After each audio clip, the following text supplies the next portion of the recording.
চা খাচ্ছিস? এ বাবা, আবার মাছ নিতে চলে এসেছি আমি। তোর তো প্রতিদিনের কাস্টমার। কি মাছ নেওয়া? আর তোর কাছে দেশি মাছ বলে আমার আসতে হয়। দেখ কি মাছ নেওয়া যায় বল। ও বাবা, এই যে আমার সেই পরাণের মাছ, পাকাল।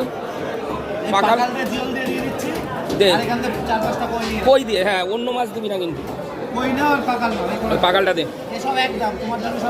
পাকালটা দে, আমার জন্য একদম। হ্যাঁ, কোথায় কম বেশি? আজকে কত করে নিচ্ছিস সেটা বল, দর্শকরা জানবে তো। অরিজিনাল দেশি কই এটা? দেখো তো। ঠিক আছে, শোল কত রে? ও তো হাইব্রিড।